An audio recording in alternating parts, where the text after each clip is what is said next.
I'm going to be doing a little recording here about this case, all right? This is something that I ran into when I was doing my first Family Med rotation. Of course, I've changed the name and changed a lot of other details, but it'll get the point across. This is Tyler Sanchez. He's a 17-year-old male, and he was diagnosed with type 1 diabetes 2 years ago.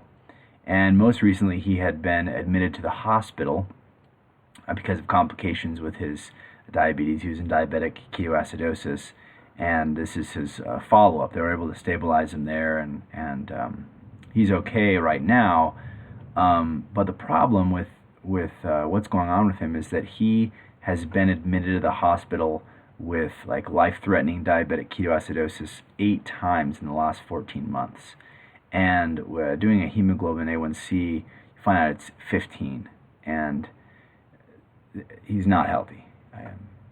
You get a little bit of social history with him. He talks about how he plays sports. He's played sports, but more recently he's had to get a job in order to earn money for his parents to keep the house. He has a lot of ambitions, a lot of reasons he wants to live. He wants to go to college. He actually wants to be a doctor.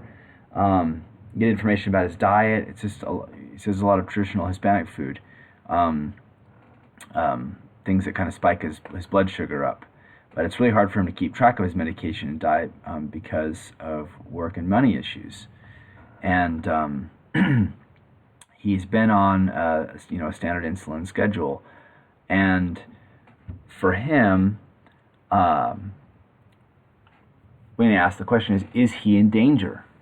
Having been in diabetic ketoacidosis 8 times in the last 14 months, what is likely going to happen to him if he continues on the course that he's on? And here's where I would ask you, what do you think? What do you think is going to happen to him?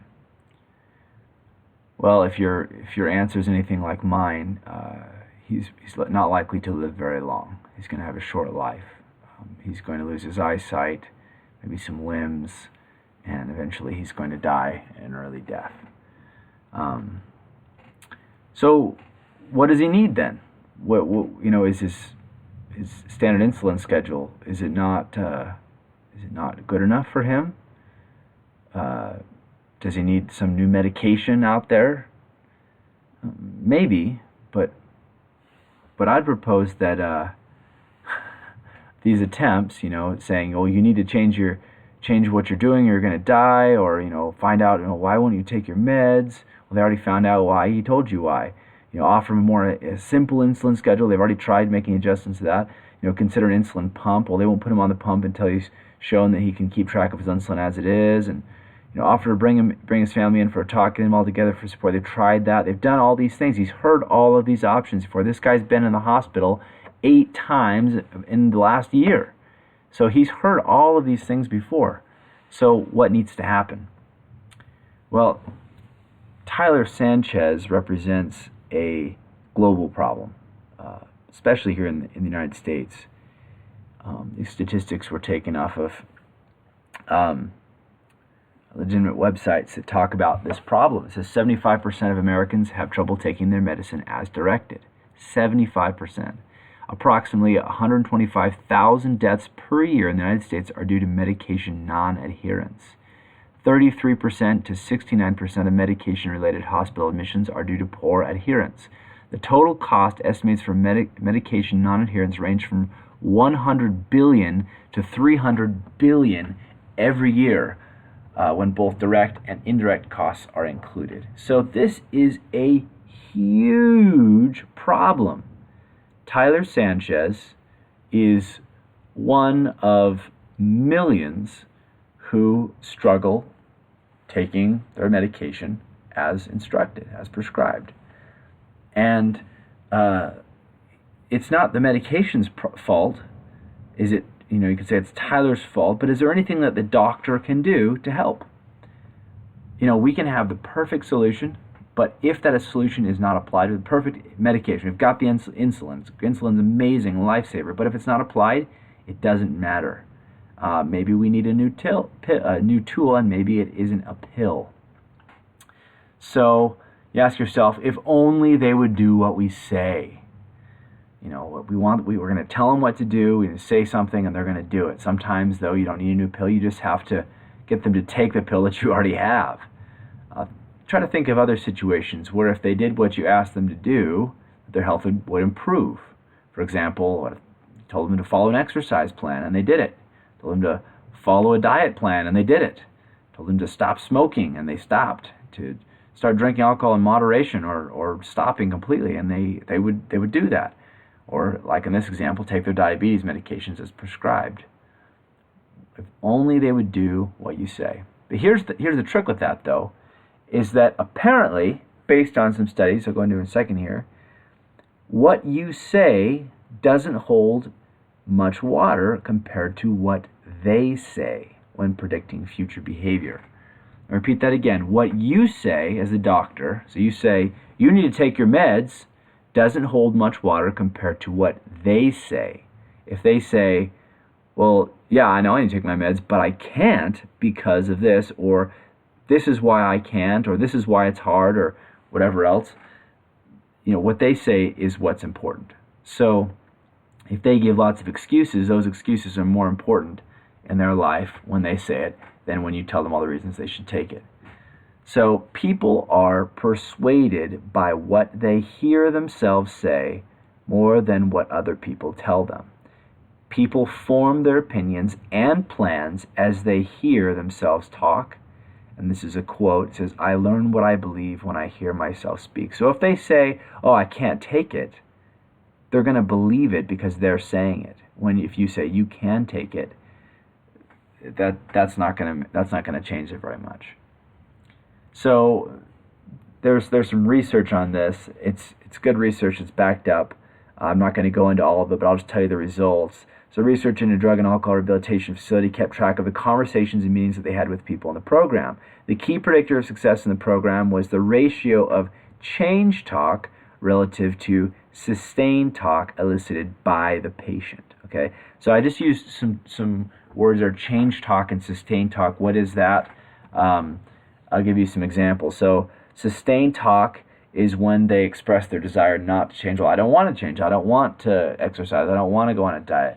Or they're more common, their inability to change. Well, I just can't. I'm too busy. It's hard to remember. Whatever reasons not to change. Well, when I try to quit smoking, I just become a person that I don't like, and or maybe they need to not change. Well, I can't quit smoking because if I do, I'll get fired at my job because I get grumpy, or their commitment not to change. And if they have more of this sustained talk than the change talk, then they will have no behavior change, most likely.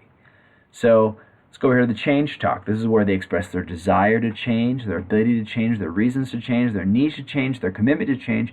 And if they have more of that in a conversation, more change talk than sustained talk, well, there'll be behavior change. And you might be thinking at this point, well, duh. Well, of course, if they can't change, they're gonna talk about it, and and it's obvious. It's just that if they're gonna change, they're gonna change. If they're not gonna change, they're not gonna change. There's nothing I can do about it. Well, it turns out that there is something you can do about it. So going back here, looking at this, the ratio is what matters. More change talk than sustained talk. If more change talk than change. Can the doctor get a patient to express more change talk than sustained talk? And if they do, will the person be more likely to change? The answer is yes. They've done the research. They've looked at it. The answer is yes. So let's look at this example. Okay, so we say to him, you need to take your meds or you'll die. You need to take your insulin. Okay, so how is he likely to respond to this? Anybody have any ideas?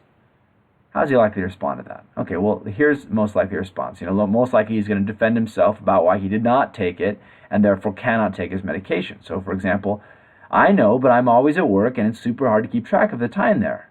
Okay, well, let's break that down. Let's break that down into change talk and sustained talk. Okay, so here's the ratio.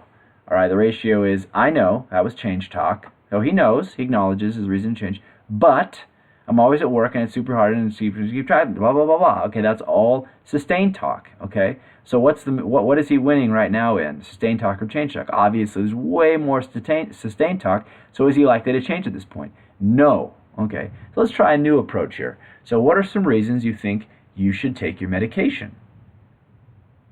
How do you think you respond to that? Or how about this one? When have you been successful taking your meds in the past? How will you likely respond to these? Well, I'll show you. What are some reasons you think you should take your medication? Well, I should take my meds because if I don't, I'll die. Well, that's a reason to change. He just expressed a huge reason to change. And since he said it, he's going to believe it. When you say it, he doesn't believe it. When have you been successful taking your meds in the past? Well, it's easier for me to take them if they're in my pocket. Well, he just expressed that he can change. Reasons for change. This makes more change talk than sustained talk, and it was because of what the doctor said. The doctor initiated more change talk. So let's rescue this real quick. So earlier, when we did our thing, he said, well, you need to take your meds, you'll die. It's really hard not to, and you really need to say that too. But he says, I know, but I'm always at work and it's super hard to keep track of time there. Okay, oops. All right, well, can we rescue that? So you need to pay attention to something here. In this, it says we need to rescue change talk from the jaws of ambivalence. Okay, he said, I know. This was not a complete failure. He said, I know. So he agrees with you. Okay, so let's rescue this. Let's rescue that I know, and let's grow off of that. So he says, I know, but I'm always at work, and it's super hard to keep track of time there. So he said, so I heard, or you could say, so I heard you say that you know that you need to take your meds. Why did you say that? What reasons do you have to take your medication? And then he could say, I need to take my medication because if I don't, then I will die. Okay? Boom, you just created more change talk. All right, you rescued it. Now we're more in the green there. We're more in the change talk, which means he's more likely to make a change. So what do most doctors do? Unfortunately, most doctors initiate sustained talk. If you record what most doctors are saying, it looks something like this. I think this is pretty funny. Stop overeating, stop drinking, stop staying out too late, stop fighting, stop worrying, stop eating sweets, stop gambling. What did the doctor say? I don't know. I stopped listening. They know what they need to do, but they need to say it. You don't need to say it. More effective would be if the doctor over there in the robe were to ask him, why do you think you might need to stop drinking? What are some reasons you have? That sort of thing. Going down here, what is your goal then? Okay, your goal is to initiate change talk. You are trying to move this scale over to reasons for change, okay? So when someone comes in, a sick patient, and you're offering a treatment solution, the entire goal of your conversation is to get your patient to say what you want to tell them. And you can use motivational interviewing, which is where you're asking them questions and trying to get them to say it, or you can try other methods where you say it to them. But the research shows that the thing missing in you attaining your goal of them changing is that they need to say it. They need to be the ones creating the change talk, or you're not going to be successful. Are there any resources out there for doctors? Motivational interviewing is what we call this. It's a way to structure a conversation so people become more motivated and committed to making a change. They literally talk themselves into changing. And that's the goal here. The goal is to get them to take their medication. And that's the end.